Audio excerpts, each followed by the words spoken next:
Gardner and Glenn Seaton, they came from the rear of the field at the start of this race, and they are carving up the pack. They are now up to 10th and 11th positions and coming on like gangbusters. And they've really been carving one another up. At this rate, I'd say in another 2 or 3 laps, they'll be on the back of the group that are icing from 2nd through to 9th. Well, everyone else is there's Max Stumpsy. Yeah. Bit of dust from the Auto Pro Valvoline Commodore. Gets back on the blacktop.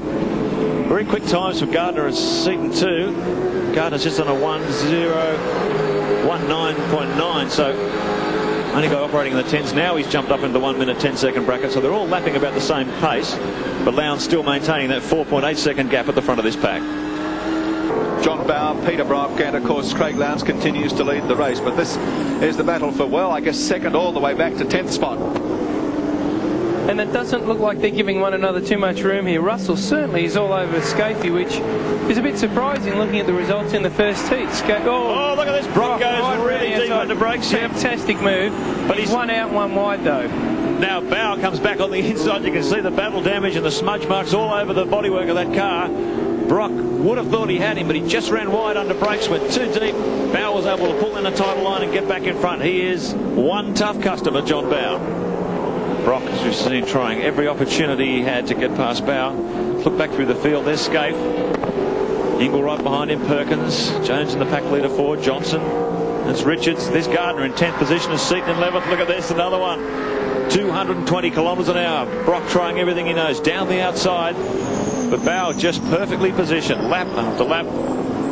Computer accuracy. Just putting his car in the place where Brock needs to be. We take Seager Holt race cam with Mark Scaife. And just look at the crowds cramming the banks and the stands here at Mallala today. This is fantastic. Well, the South Australians love their motorsport, and a couple of local heroes here too. Russell Ingall and Mark Poole, privateer, running against the Group A heroes.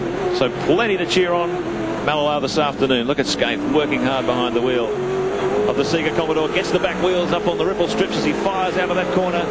And we're really watching this dice from the best seat in the house. It's just fantastic how they're crawling over the back of one another like ants. Brock just searching and hoping that Bower makes a mistake, but JB just maintaining his line and length and not putting a foot wrong. Well, this battle between Bower and Brock has allowed Lowndes to open it up 5.4 seconds the gap now. The leader over this battle for second and third. Look at this tremendous scrap continuing since the green light between Mark Scaife and Russell Ingall. Ingall maintaining the attack. And Scaife and Bower have a similar line out of that corner. I'm not so much sure that they're actually trying to stop the other guys from coming by, but they're squaring the corner off. They're turning it tighter in the middle of the corner to make the straight a little bit longer, get the power down and drive the car out of the corner to try and gap the guy behind them a little bit. Ingall down the outside. Ingall on the outside as they shot out of Pacific Waste curve. He's long side, but Scaife has his... Oh, big break, lock up on Scaife, and he's lost it. They're both off. And Alan Jones, in the meantime, had got past Larry Perkins, and he's moved right up now. Scaife, a ton of rear brake on there. Big brake lock up on the rears when the car's light and it's standing on its nose. Tried to bring it back online. And that's put Alan Jones into 4th place. So, let's have a look at that on replay. Look at the opposite lock going on. Scafie's got the lock around as hard as he can. Goes for a gear to drive it away. Look at him. Picks up the gear. Lucky to escape a collision there with Ingall. It might have been picking his way through the dust, but Scaife survives to fight another day. And Stephen Richards, a very small team. They work very hard. They race almost every weekend, and to be right in amongst these level 1 cars is a really good job. You just can't say enough good things about them that they've got the car up this far and this competitive, and he really is harassing Larry Perkins. He's all over him. Well, he's the only leading privateer running on Bridgestone tyres this year, which could give quite a significant advantage. Seeing the performance of the Bridgestone tyres this year, they have been the dominant tyre. Big lock up there from Larry Perkins. But this ex-Gibson Motorsport Commodore has been a very effective weapon in the hands of Stephen Richards. There's Newcastle's Wayne Russell getting offline, managed to get back on the track. And here is our race leader, Craig Lowndes. Last lap now for our race leader, Craig Lowndes. This battle for second has continued.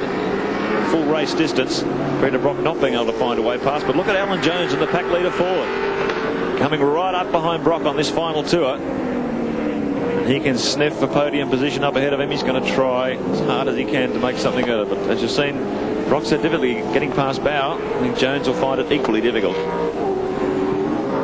Bower, Brock, Jones. They can scrap amongst themselves, but I'm afraid they can't hold a candle to Craig Lowndes in this second heat of round 9, the Australian Touring Car Championship. Here comes Brock again, down the outside, trying, but no way there.